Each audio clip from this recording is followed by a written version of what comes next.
Who could have seen this coming? You won't believe what happened next. Before we get into it, make sure you're subscribed to the channel and let me know in the comments where you're listening from. The coffee cup froze halfway to my lips when Nathan slid a stack of mortgage documents across my kitchen table.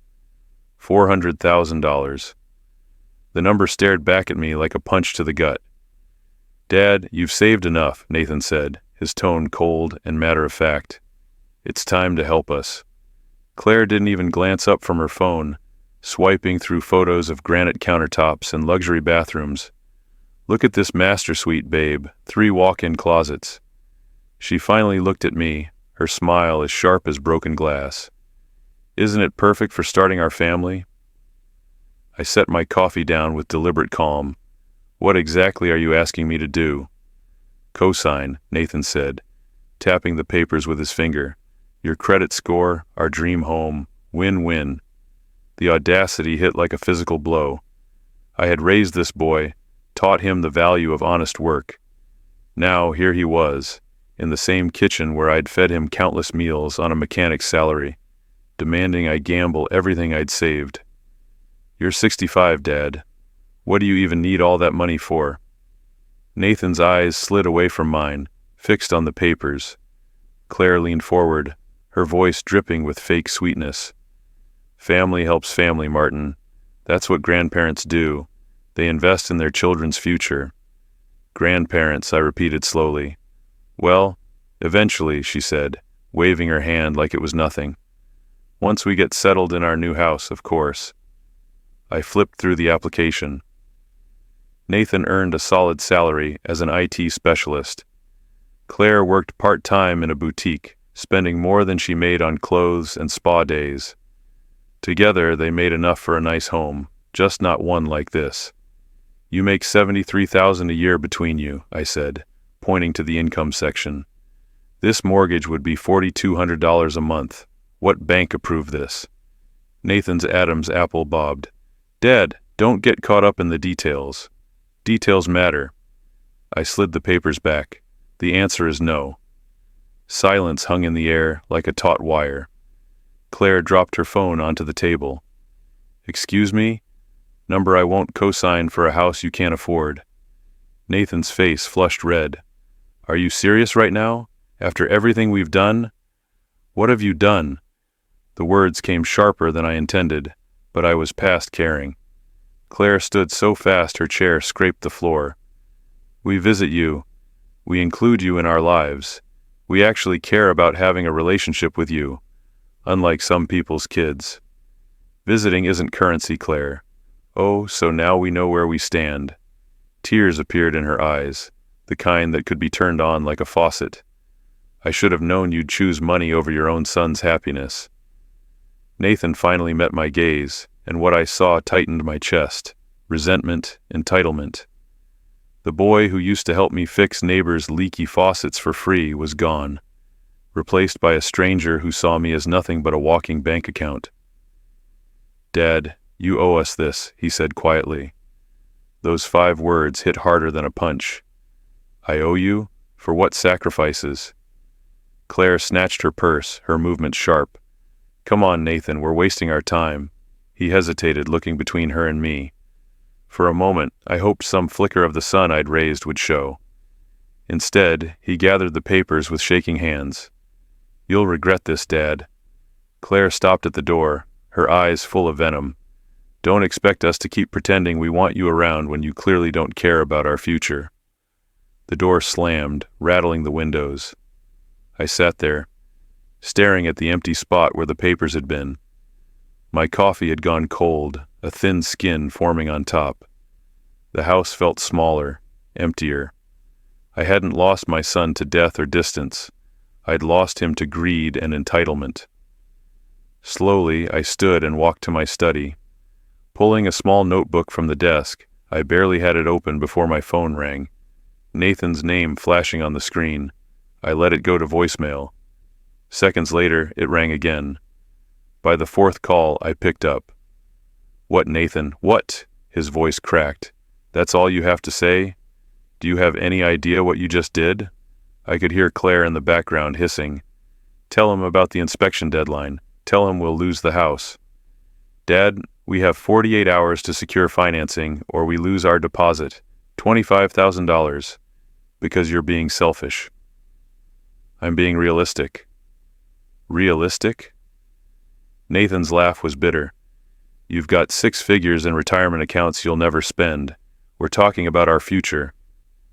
The phone shifted, and Claire's voice came sharp and clear. Martin, I'm sorry Nathan's being so emotional. This is just hard for us.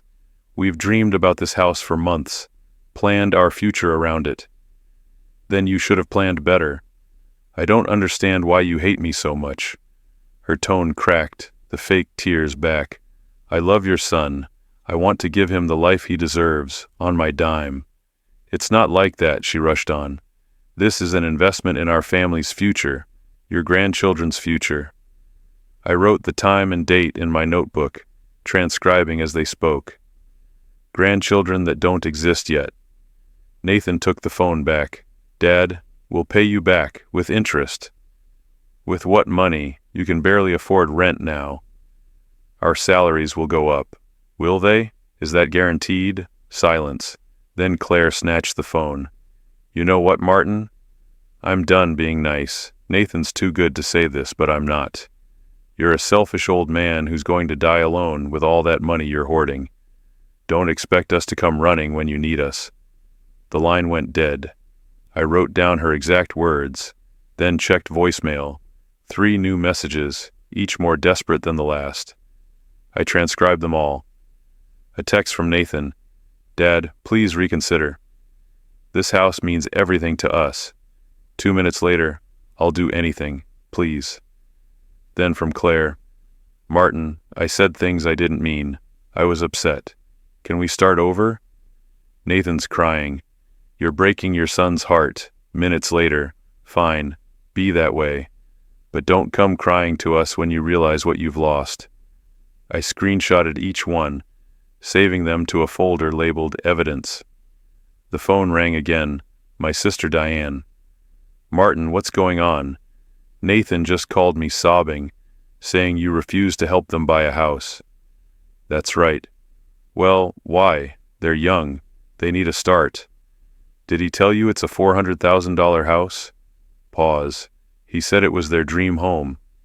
Did he mention I'd be co-signing a mortgage bigger than their annual income? A longer pause. No, but... Did he tell you they've been living paycheck to paycheck despite making decent money? Martin, you don't have to be so harsh. I hung up and logged the call. Within an hour, my brother Alan called, then my neighbor, Mrs. Boyd, then Nathan's old friend Chris, all with the same sob story. Nathan and Claire were devastated, and I was the cruel father. Each call went into my log. Texts kept pouring in during dinner, alternating between Nathan's guilt trips and Claire's manipulation. We looked at cheaper houses, but they're all in bad neighborhoods. Nathan hasn't eaten all day. He's making himself sick. You're choosing money over your own son. How does that feel? We'll never ask for anything else. Just this one favor. Then came the one that made me pause. I'm pregnant. I called Nathan immediately. Claire says she's pregnant. She might be.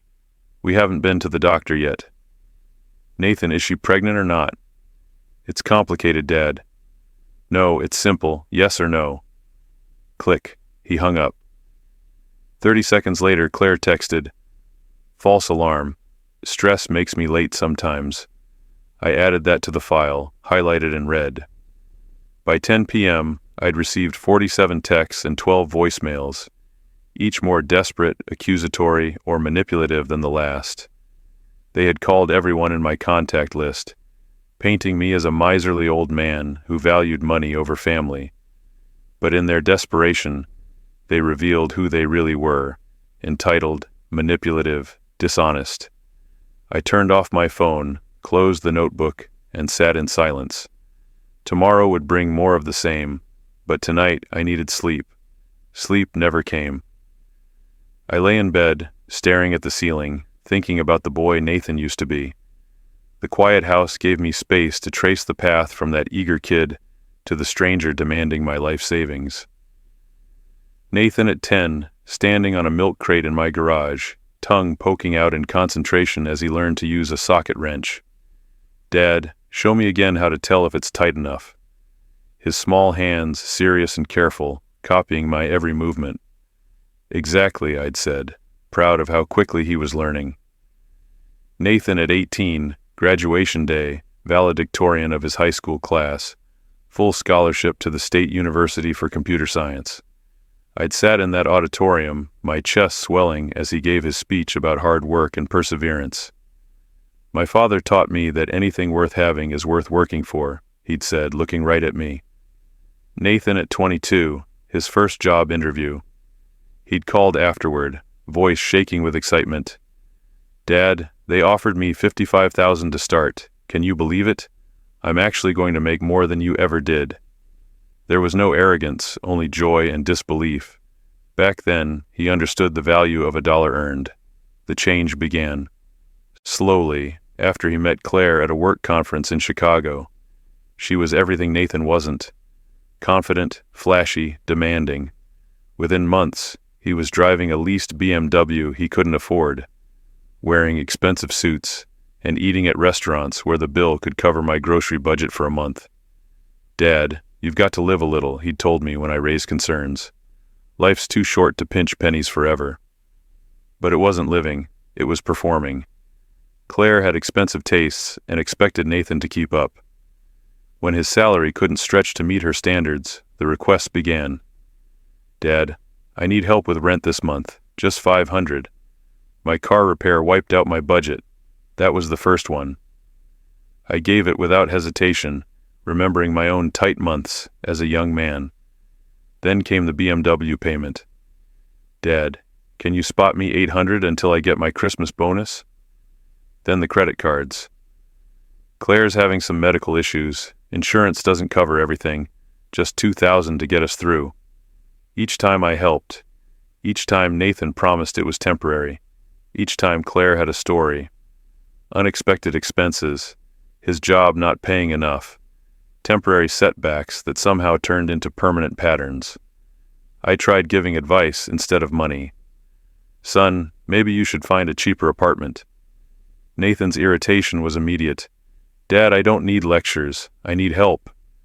Have you considered a budgeting class? I asked once. Claire laughed. Actually laughed. Martin, we're not living in the 1950s. People our age don't sit around counting pennies. But pennies mattered. I'd learned that working 60-hour weeks for 30 years, fixing other people's busted engines and broken water heaters, saving every extra dollar. I wanted Nathan to understand that money represented time, my labor, my life. Instead, he treated it as if it appeared by magic, something he was entitled to simply because we shared blood. The wedding should have been my warning sign. Claire wanted perfection. Designer dress, high-end venue, open bar for 200 guests. Nathan asked me to pay for the photographer, then the flowers, then the honeymoon when their credit cards maxed out. Dad, it's a once-in-a-lifetime event. We can't skimp on our wedding. I paid $15,000 for one day of celebrating two people who hadn't saved a dime for their own future. I watched Claire order the photographer around like a celebrity, demanding endless shots until the poor man looked ready to collapse. 2 weeks later, they called from Hawaii in a panic. The hotel bill was higher than expected. The rental car was damaged. They needed money for the flight home, another $3,000. This is the last time, Dad, I promise. But of course it wasn't. The requests kept coming, each with a new crisis, a new excuse, a new promise that it would be the last. I thought I was helping my son. In reality, I was enabling them, creating a monster. Nathan had learned that Dad always came through, always opened his wallet, always chose family over financial sense. And now they wanted $400,000. Not as a loan, they'd never repaid a cent they borrowed, but as a gift, wrapped in the pretty paper of family obligation. The boy who once learned to use tools in my garage had become a man who saw me as just another tool. a means to get what he wanted without earning it. I got out of bed with a new resolve, heading for my study. The notebook lay open, filled with yesterday's record of their harassment campaign. I started a new section, pattern of behavior, historical context. If they wanted to play hardball, they'd learn this old mechanic knew how to fight back. Dawn was breaking through my study windows when I wrote my plan. 40 years of solving problems had taught me that the best way to stop a leak was to trace it to the source and shut it off completely. Time to turn off Nathan and Claire's access to my money for good. First, I needed to know exactly what I was up against.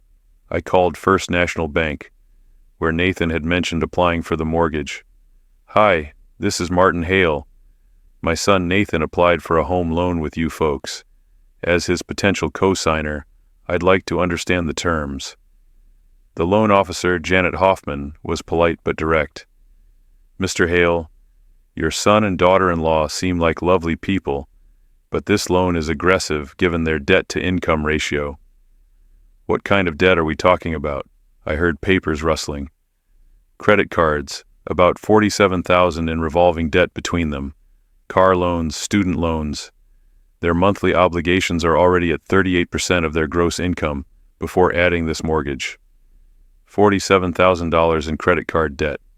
They'd claim they were financially responsible, just needing help with this one purchase."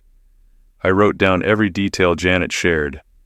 Next, I pulled up Nathan's social media.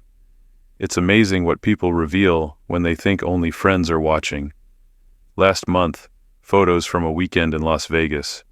3 weeks ago, Claire's girls' trip to Miami.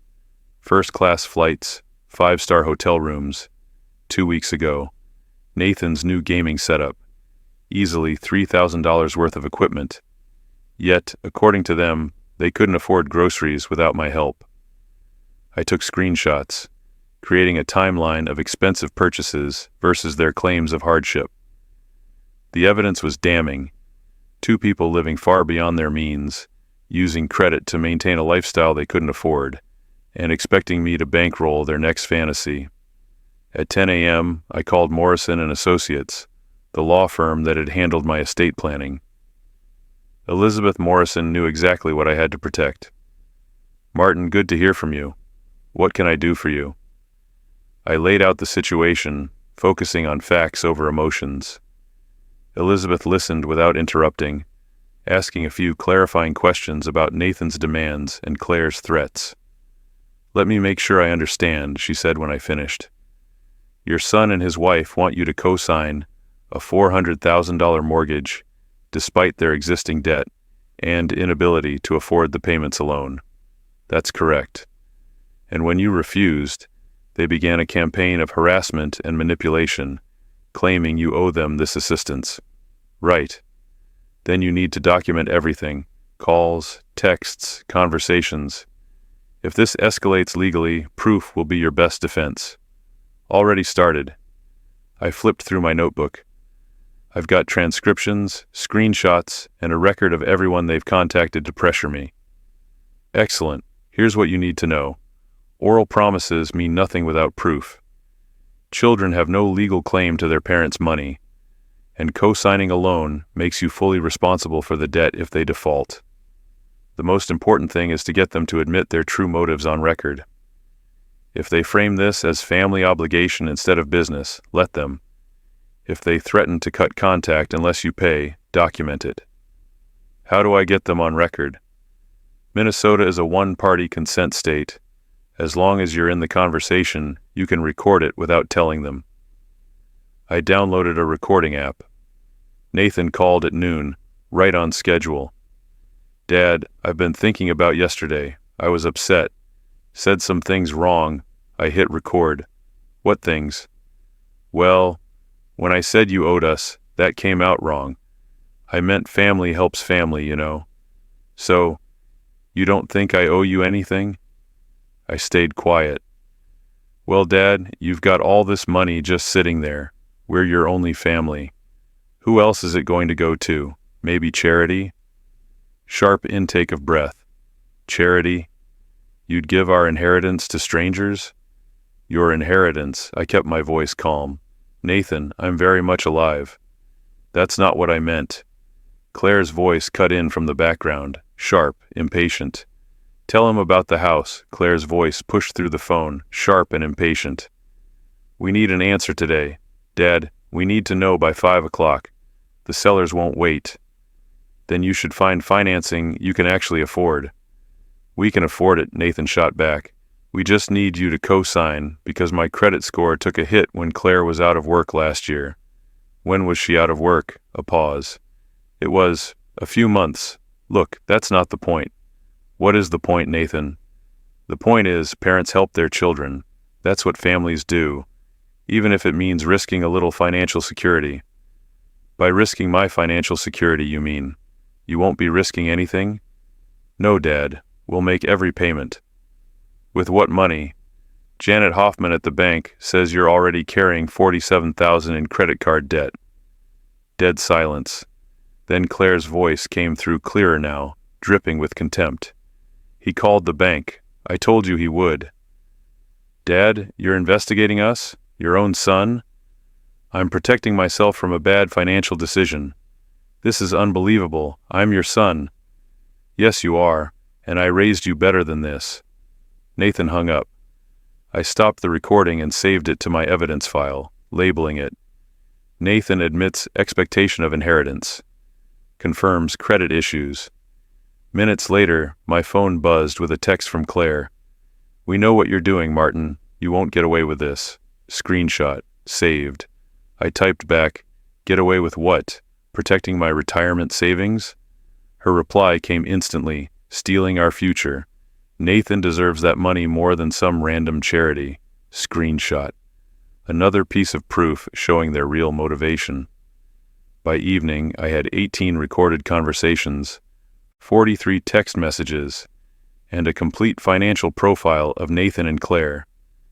They weren't just irresponsible, they were delusional. They believed wanting something was the same as deserving it. Sitting in my study, I looked over the growing file and felt something I hadn't felt since this nightmare began. Control. They thought I was a confused old man they could bully. They were wrong. My phone buzzed again, another demanding text from Claire. This time I smiled as I screenshotted it. More evidence for the pile. The real battle was just beginning. The next morning, my phone rang at exactly 7 a.m. The name on the screen made my stomach tighten.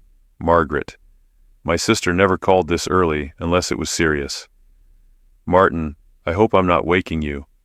Her voice had that careful tone I'd heard during our parents' final days, during my divorce 20 years ago. I'm up. What's going on, Maggie? Well, I got a call from Nathan last night. He was very upset. I'll bet he was. He says you're refusing to help them buy a house, that you've got money just sitting around and won't lift a finger for your own son. She paused. Martin, that doesn't sound like you. Did he mention it's a $400,000 house, or that he wants me to co-sign for a mortgage they can't afford? Silence. When Margaret finally spoke again, her voice was smaller. He said it was their dream home, and that you could easily afford to help, but chose not to. They make good money, Maggie. They've just spent every penny on toys and trips. Now they want me to risk my retirement so they can keep living beyond their means. But he's your son. Yes, and I raised him to be responsible. Apparently, that didn't stick. After we hung up, I knew this was just the beginning. By noon, I'd gotten calls from my brother Alan, my cousin Janet, and 3 family friends, each repeating the same story. Nathan and Claire were devastated. I was the cold, selfish father. But the real damage was happening on social media. I didn't have Facebook, but my neighbor, Mrs. Chen, stopped me at the mailbox and showed me Claire's latest post. It was a long, emotional essay about family betrayal and elderly selfishness. She painted a picture of their struggling young family, abandoned by Nathan's wealthy father who refused to share his blessings. The comments were brutal. People I'd known for decades calling me greedy, heartless. Some parents forget what family means. Money can't buy you love, but apparently it can buy you isolation. Mrs. Chen looked at me confused. Martin, I don't understand. They want you to co-sign a mortgage you can't afford to help pay? That's right. But Nathan drives that nice BMW. Didn't they just get back from Hawaii? That afternoon, I went to Murphy's Hardware for light bulbs. Tom Murphy, who'd been giving me good deals for 15 years, barely looked at me. No friendly chat, just a cold transaction. At the grocery store, Linda, the cashier who always asked about Nathan and his beautiful wife, rang up my items in silence. When I tried small talk, she gave me a look that could freeze water. Whispers followed me everywhere. Conversation stopped when I walked into the coffee shop. Old friends suddenly found something interesting on the floor when I passed them on the sidewalk. They'd spread one side of the story, and it painted me as a miserly old man hoarding wealth while his children suffered. Relatives sent me screenshots. Nathan had posted a photo of himself looking haggard, with the caption, "When your own father chooses money over family." Claire had posted pictures of small, shabby apartments, with comments about having to settle for less because some people value dollars over blood. But they made a mistake. Their story was too perfect, too coordinated. I began documenting everything: screenshots, saved posts, voicemails from confused relatives. It all showed the same pattern: emotional manipulation designed to pressure me into submission. When Nathan's old high school friend, Tommy, called to lecture me about family loyalty, I cut him off. Tommy, do you think it's reasonable for a parent to risk their entire retirement to co-sign a mortgage their child can't afford? There was a long pause. Well, when you put it like that, that's exactly what Nathan's asking me to do. $400,000 for a house he can't pay for. But Nathan said you had plenty of money. I have enough for my retirement, not enough to fund someone else's poor decisions. By evening, my evidence folder had doubled in size.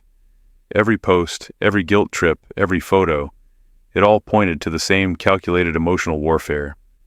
I was sorting it when the certified letter arrived. The return address made my stomach clench. Brennan Walsh, and Associates, Attorneys at Law. I signed for it, hands steady, heart pounding. I researched them before opening it. They specialized in elder financial disputes, cases where adult children sued their parents for promised financial support. Nathan and Claire hadn't chosen them by chance. The letter was a formal demand for a meeting to resolve financial obligations and family support commitments before formal proceedings began. I set it aside and dug deeper. Nathan's social media showed a $4,000 gaming setup bought in February. Claire's March spa weekend in Miami. First-class flights, 5-star resort. Their Valentine's dinner in the most expensive restaurant in Minneapolis. Champagne, $100 steaks. 3 weeks later, Nathan posted about struggling to make ends meet and hoping family will help us get ahead. Next, I called their apartment complex. "Hi, this is Martin Hale. My son Nathan rents Unit 247. I'm considering helping him with rent, but I need to understand his payment history." The manager, thinking I was a generous father, was happy to share. "Mr. Hale has been late on rent 4 times this year, currently 2 months behind, but we're working with them." 2 months behind on rent, and they'd gone to Las Vegas last month. Their priorities were crystal clear. Public records showed Nathan's BMW lease was $847 a month, a car he didn't need. Claire's credit card statements, visible through their public financial planning app, showed charges for high-end boutiques, luxury restaurants, premium gym memberships. They were making $73,000 a year and spending over $85,000. Their combined income was $73,000 a year. Their spending, what I could see, was over $85,000. They weren't living within their means. They were living on credit, counting on me to bail them out when the house of cards collapsed. The most revealing discovery came from Nathan's college friend, Mike, who called me directly. "Mr. Hale, Mike Peterson. I knew Nathan in school. Listen, I feel weird saying this, but Nathan hit me up for money last month. Said you were being unreasonable about helping with bills." "How much did he ask for?" "3,000. Same story. Temporary setback. Promised to pay me back soon. But, Mr. Hale, this is the third time in 2 years." I wrote down every detail. Nathan and Claire weren't just targeting me. They were hitting up everyone they knew with the same lies, the same victim act. By evening, I had the full picture. They'd borrowed money from at least 6 people in the past year, spinning sob stories about temporary hardship, never paying anyone back. They maxed out credit cards to maintain a luxury lifestyle, then expected others to fund their recklessness. I called Elizabeth Morrison to update her. "Martin, this is worse than family pressure," she said. "They're preparing to sue you." "For what? I never promised them anything." "They'll claim you made oral agreements to help with major purchases. In Minnesota, that could be enforceable if they can convince the court." "But I didn't promise anything." "I believe you," she said, "but they'll try to find witnesses, create a story about implied promises, maybe even claim you're suffering from age-related confusion. The strategy is clear. Attack your credibility, make it look like you're the one breaking your word." I sat there, letting her words sink in. "So they'll paint me as some confused old man who forgot his promises?" "Exactly. This attorney they hired specializes in elder financial disputes. They know how to frame it." "What do I do?" "Document everything, record every conversation legally, get witnesses to your actual statements. And Martin, start thinking about this as war. They're not after reconciliation anymore." I hung up and stared at my growing evidence file. Dozens of screenshots, recordings, financial records, witness accounts. They wanted legal hardball? I'd been solving problems methodically for 40 years. They had no idea what they'd started. The phone rang. Nathan's name lit up my screen. I hit record. "Hello, son." "Dad, we need to talk. Can you come to the law office tomorrow at 2? We can work this out." "What exactly are we working out?" "The money you owe us, the promises you made about helping family." "What promises, Nathan?" "Don't play games, Dad. You know what you said." "No, I don't. Tell me exactly what I promised and when." Silence. Then Claire's voice in the background. "He's trying to trick you." "Don't answer that." Nathan came back, his voice unsteady. "Just come to the meeting, Dad, 2 o'clock tomorrow." "I'll be there." After I hung up, I saved the recording. Nathan couldn't name a single promise, because no promises existed. The next morning, another certified letter arrived. This one felt heavier. I sat at the same kitchen table where Nathan had first made his demands 3 weeks earlier, and opened it carefully. Complaint for damages. Nathan Hale and Claire Hale versus Martin Hale. Amount demanded, $400,000 plus costs and attorney fees. My hand stayed steady as I read, but my anger grew with each accusation. They claimed I'd made repeated oral promises to help with major purchases, that I'd created reasonable expectations of financial support, and that my refusal had caused them severe emotional and financial distress. The most outrageous claim? That I was suffering from age-related cognitive decline and had forgotten promises, requiring court intervention to protect all parties. I called Elizabeth immediately. "They filed $400,000. I was afraid of that. Can you come in this morning? We need to plan strategy." An hour later, I sat in her office with the lawsuit spread across the table. "This is aggressive," she said, scanning it. "They're using every tactic, breach of oral contract, promissory estoppel, even hinting at elder abuse." "They're the ones abusing me," I said. "That's the irony. But Martin, they've been laying the groundwork for this for a long time. They'll say you encouraged their house hunt, that you spoke about helping family in ways that sound like financial promises." I thought back. I've said family should help each other, but I meant advice, support, not money. At Nathan's birthday last year, I toasted to family sticking together. At Christmas, I said I wanted them to be happy and successful. She nodded. They'll twist those statements, which means we prove a pattern, borrowing from others, lying about finances, living in luxury while claiming hardship.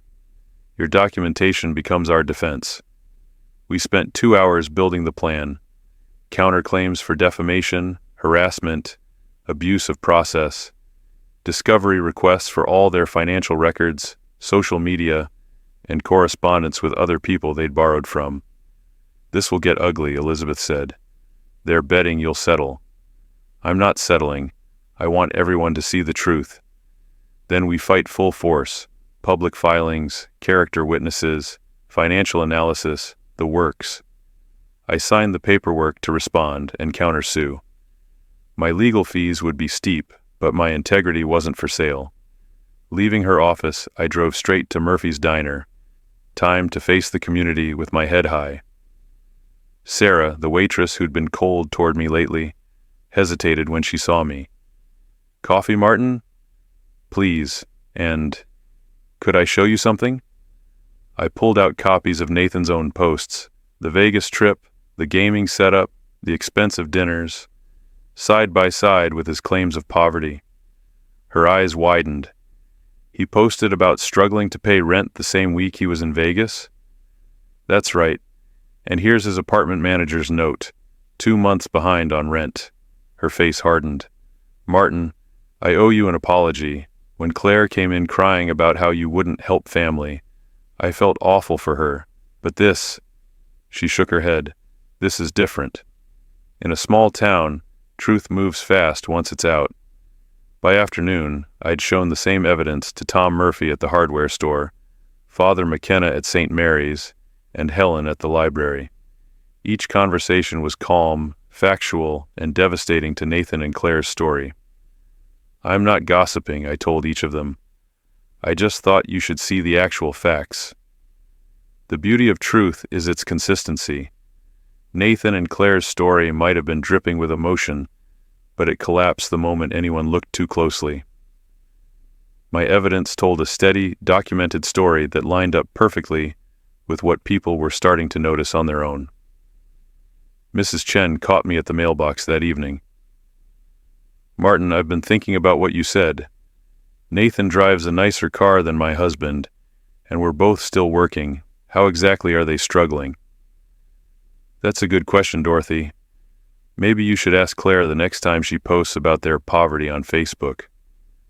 The social media blowback was brutal. Claire's tear-soaked posts about family betrayal and elderly selfishness had initially earned sympathy, but people started fact-checking. Under her long rants, comments began popping up. Weren't you just in Miami last month? That's a nice BMW Nathan drives for someone who can't afford a house. Martin Hale has been nothing but generous to this community. Something's not adding up here. Claire tried doubling down with even more dramatic stories about broken promises and selfish elders, but her over-the-top performance started working against her. When manipulation is too obvious, people stop buying it. The grocery store gave me my favorite piece of validation. Linda, the cashier who'd been stone cold toward me for weeks, pulled me aside during checkout. Mr. Hale, I feel awful about how I treated you, but after seeing those Facebook posts side by side with Nathan's vacation photos, well, I have eyes. No harm done, Linda. People were only given part of the story. My daughter pointed out that Nathan's gaming computer cost more than I make in 2 months, and he's claiming he can't afford groceries. The wall of isolation Nathan and Claire had been building around me was crumbling fast. Former supporters were backing away, asking questions they hadn't dared to before. I ran into Nathan's old boss at the gas station. Martin, he came by last week asking for money, said his father was being unreasonable about a small loan. But now I've seen the court filings. $400,000 isn't exactly small. No, it isn't, I said. Makes a man wonder what else wasn't exactly truthful. The beauty of my approach was restraint. I never called Nathan and Claire liars or thieves. I never attacked them directly. I simply showed documented facts and let people reach their own conclusions. The facts spoke far louder than any emotional plea could. By the end of the week, the shift was unmistakable. People who had once sympathized with the struggling young couple were now questioning every word they'd been told. Nathan and Claire's network of allies wasn't just shrinking, it was turning against them. At 8 p.m., my phone rang. Nathan's name appeared, but his voice was shaky. "Dad, can we meet somewhere? Just the two of us?" The arrogance was gone. The entitled demands had been replaced by something that almost sounded like fear. "What did you have in mind?" "Maybe coffee corner tomorrow, 10 a.m.? We need to work something out." I smiled where he couldn't see. The lawsuit had been filed. The community had seen the evidence. Their house of lies was collapsing. "I'll be there, Nathan." His voice barely sounded like my son anymore. "Coffee corner, Dad, please." I noticed how he dropped the threats entirely. When I arrived the next morning, there was no sign of him in the cafe. Instead, I found him sitting on a bench at Riverside Park, the same place I'd taught him to ride a bike 25 years ago. He stood quickly when he saw me. "Thanks for coming." The expensive clothes were still there, but they couldn't hide the hollow look in his eyes or the faint shake in his hands. This wasn't the smug young man who demanded my retirement savings 3 weeks ago. "You look tired, Nathan." "Yeah, well," he gave a humorless laugh. "Things have been complicated." We sat at opposite ends of the bench where I'd once pushed him on swings. The irony wasn't lost on me. "Dad, I think this whole thing's gotten out of hand." I stayed quiet, letting him talk. "The lawsuit, the lawyers, all this drama. Maybe we can work something out. Just between us." "What kind of workout?" He swallowed hard. "If we drop the lawsuit, maybe you could help us with something smaller. Not the whole house, just the down payment. 20, 30,000. It was a pathetic negotiation tactic. Start high, get rejected, then come back with a smaller demand that sounds reasonable by comparison. "Where's Claire?" I asked. His face tightened. "She didn't want me to meet with you. Said it showed weakness." "What do you think?" "I think I'm drowning, Dad." His voice cracked. "The credit cards are maxed. The car payment's 3 months late. The legal fees alone are killing us." I took out my phone and hit record. "Tell me about your financial situation." He froze. "Are you recording me?" "Yes, for my protection." He stared at the phone, then sagged. "We owe $47,000 on credit cards. The BMW lease is $1,200 a month." I lied about that. "Claire's spending it's out of control, but I can't stop her. The Vegas trip cost $8,000 we didn't have. We've borrowed from 6 different people with fake hardship stories." The words spilled out like water from a burst pipe. "We never thought you'd fight the lawsuit," he said quietly. "Our lawyer told us most older people just settle to avoid the stress of court." "Your lawyer was wrong. Dad, the discovery process. They want our financial records, our social media, everything. When people see what we've really been spending versus what we claimed," he buried his face in his hands, "we're going to be completely exposed. The boy who once helped me fix leaky faucets was now admitting to systematic fraud." "Did you ever really believe I promised to pay for your house?" I asked. Long pause. "Claire said you did. She said when you talked about family helping family, that was a commitment. And what do you think now?" His red-rimmed eyes met mine. "I think I've been an idiot.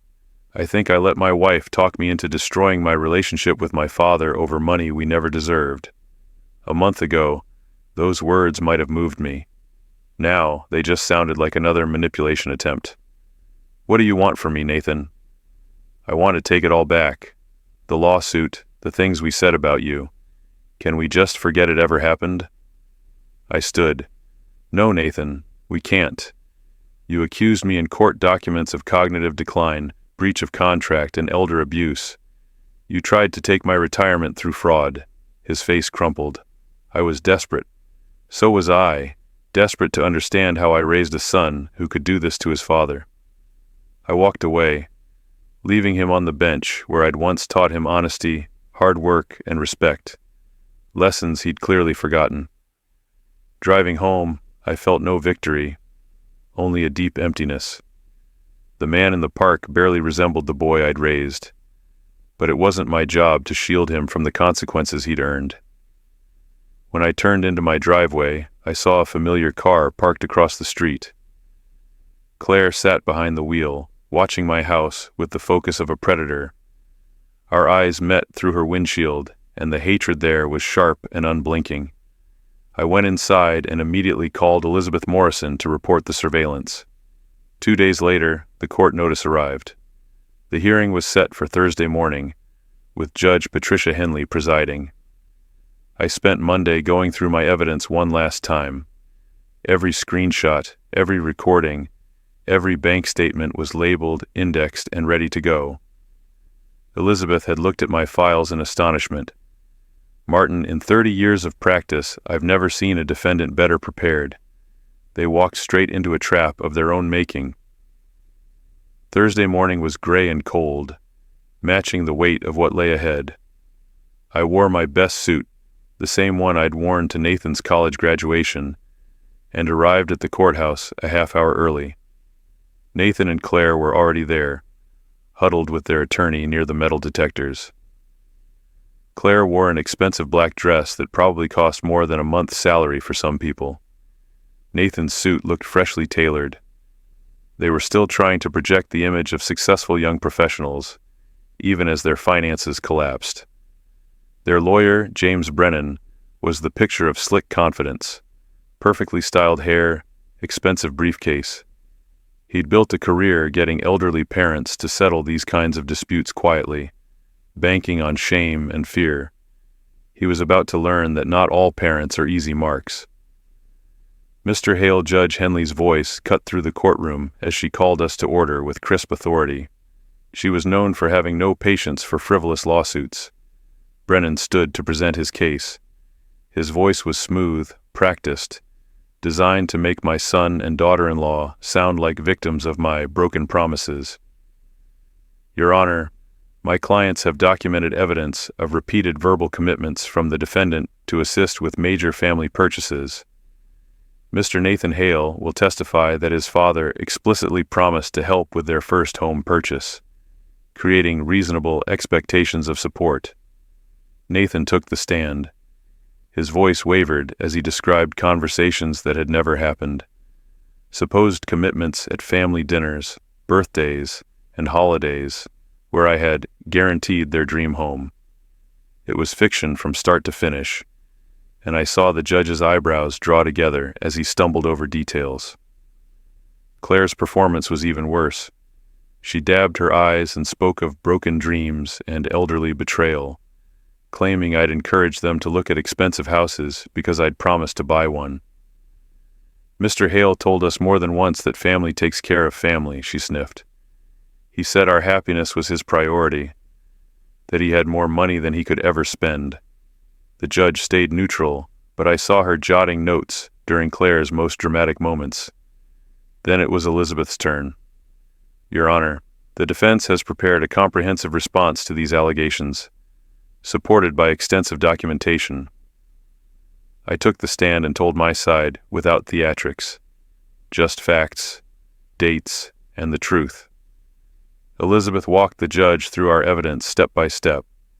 Nathan's social media posts, flaunting luxury purchases while claiming poverty. Credit card statements showing their actual financial state. Recorded phone calls where they admitted their strategy and motives. The room went silent as one recording played. Nathan's voice saying, "We never thought you'd fight the lawsuit. Our lawyer said most elderly people settle rather than go through the stress of court." Brennan objected repeatedly, but the recordings were legal, and they were devastating. The financial timeline told the rest. While claiming they couldn't afford groceries, Nathan and Claire had spent $43,000 on luxury purchases in a single year. When Elizabeth finished, Judge Henley leaned forward and addressed Brennan directly. "Mr. Brennan, where is the written documentation of this alleged promise? Any contract? Any written agreement? Any proof that your client was guaranteed $400,000? Brennan hesitated. "Your Honor, many family agreements are verbal. I'm not asking about family agreements. I'm asking for written proof of a specific promise to provide $400,000 for a house purchase." Silence. "There is none, Your Honor," Brennan finally admitted. The judge's expression hardened. "So you're asking this court to compel an elderly man to pay $400,000 based entirely on the testimony of two people who, according to the evidence, have systematically misrepresented their finances, manipulated family members, and attempted to commit fraud." The tension in the room was like a live wire.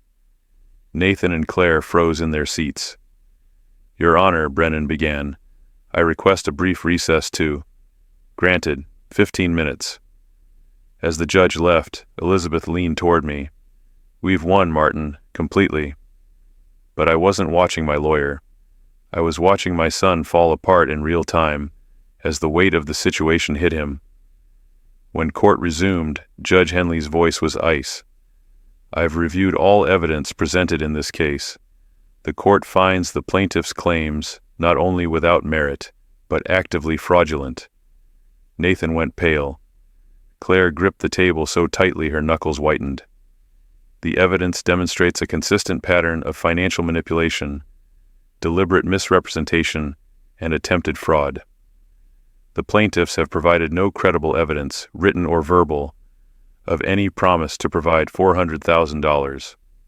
Furthermore, the evidence shows they maintained an expensive lifestyle while claiming poverty, borrowed money from multiple sources under false pretenses, and attempted to pressure an elderly family member into financial obligations through manipulation." I sat still, letting the satisfaction wash over me. This lawsuit is dismissed with prejudice.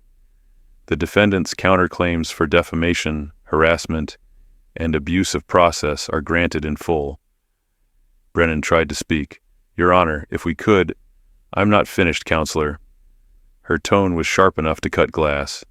"The court awards the defendant full reimbursement of legal fees, $28,300, plus court costs and punitive damages of $15,000 for the emotional distress caused by this frivolous action." Nathan made a strangled, choking sound. $43,000, Judge Henley repeated, "that you didn't have, on top of your existing legal fees." Her voice was sharp, deliberate. "And in addition to this court's judgment, I'm referring this matter to the state attorney's office for investigation of potential perjury charges. Lying under oath is a felony, Mr. and Mrs. Hale. This court does not tolerate fraud." Claire's tears were different now. They weren't the polished performance she'd given earlier. They were real. Her mascara streaked down her cheeks as she stared at the floor. Nathan didn't move. He just sat there, shoulders rigid, eyes forward, as if watching his life collapse in slow motion. "And finally," the judge continued, "the court issues a restraining order. You are prohibited from contacting Mr. Hale directly or through third parties, from approaching his home, and from making any further public statements about this matter." She looked directly at them. "You attempted to weaponize the court system to take money from your own family member. You've disgraced yourselves, wasted taxpayer resources, and committed perjury in my courtroom. I hope the consequences teach you the difference between lawful action and legal extortion." Her gavel struck the block with finality. In the hallway outside, reporters were waiting. Word of the case had spread through town, faster than wildfire, faster than gossip normally travels here.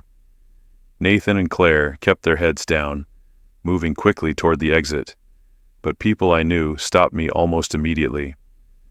"Mr. Hale," Jenny from the local newspaper asked, "how do you feel about the verdict?" I took a moment before answering. "I feel justice was served today. Family relationships should be built on love and respect, not financial manipulation. I hope this sends a message that elderly people won't be bullied into giving away what they've worked for. Helen Peterson, who lived 2 houses down, stepped forward with tears in her eyes. Martin, I'm so sorry. I believed their story. I should have known better. No harm done, Helen, I told her. People were only given part of the picture. That's when I saw Nathan.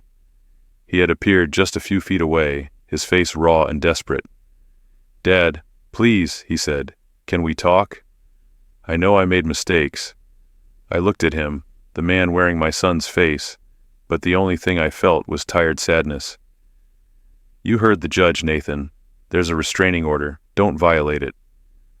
I walked past him without another word, Elizabeth at my side. Behind me, Claire's voice rose, sharp and shrill. This isn't over. We'll appeal. She was cut off by Brennan's low, urgent voice. You'll do nothing. You're lucky you're not in handcuffs right now. I drove home slowly, taking the long way. That route past the house Nathan and Claire could no longer afford. A bright red for sale sign had sprouted in the yard, likely put up that morning, just after the hearing. I didn't slow down, but I allowed myself a small, quiet smile. Justice served. When I pulled into my driveway, it felt different, more solid, more mine. This was my sanctuary, my home, and they had tried to take it from me through legal theft. The afternoon sun turned the windows gold. I just sat there in my car for a few minutes, looking at it. The peace I felt now was something I hadn't experienced in months. My phone buzzed nonstop.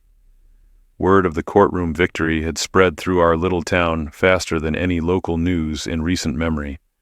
From Sarah at the diner, Martin, so proud of you. It takes real courage to stand up for what's right. From Tom Murphy, coffee's on the house for life. You showed everyone what integrity looks like. From Father McKenna, justice served with dignity. Your parents would be proud. By nightfall, I'd received more than 40 messages, neighbors, old friends, even strangers who'd heard the story. The same community Nathan and Claire had briefly turned against me now stood firmly in my corner, and they were angry at being lied to, angry at being manipulated. Mrs. Chen came by that evening with a casserole. Martin, I felt so foolish for believing their story, but watching how you carried yourself, you're an inspiration. The fallout for Nathan and Claire was swift and merciless. Their house went into foreclosure within days. The BMW was repossessed. Their social media accounts vanished overnight, probably to avoid the avalanche of comments from people who now knew the truth. Through a mutual acquaintance, I learned they had moved in with Claire's parents in North Dakota, humiliated, broke, and now with a permanent stain on their reputation. Nathan lost his job. His employer didn't appreciate the publicity surrounding the perjury investigation. The legal fees, the damages they now owed me, the destruction of their credit. It would take them years to recover if they ever did. They'd gambled everything on the idea that they could intimidate an old man into giving them what they wanted. They lost spectacularly. Do I feel guilty about the consequences? Not for a single moment. Every bit of it came from choices they made. I didn't ruin their lives. They did that themselves. I simply refused to clean up their mess. The lessons of all this began to settle in, like the quiet after a storm. Truth can beat manipulation, but only if you're willing to stand your ground. Dignity and principle are worth defending, even when the cost is high. And perhaps most importantly, saying no to someone who tries to exploit you isn't cruelty. It's protection. I no longer wake up wondering when the next financial demand will come. That constant weight has been lifted. My peace has been restored. The respect I earned from this community feels deeper than anything I've experienced before. People I'd barely spoken to before now greet me warmly, ask me to sit with them at the cafe, share their own stories of setting boundaries. The church asked me to speak to its senior group about protecting themselves from financial abuse. The local newspaper ran an editorial on my case, calling it a model for how to stand up to greed without losing your dignity. 3 months after the court victory, I was in my garden planting tomatoes when Elizabeth called. "Martin," she said, "Nathan and Claire's attorney has been sanctioned by the state bar for filing a frivolous lawsuit, and the district attorney has decided to prosecute them for perjury." "What's likely to happen?" I asked, continuing to dig. The soil was dark and rich, perfect for growing good things while keeping out the weeds. "Probation, community service, permanent criminal records. Probably no jail time, but their reputations will never recover." I thanked her and ended the call, sitting back on my heels to look at the neat rows I'd planted. The garden was the perfect metaphor for life.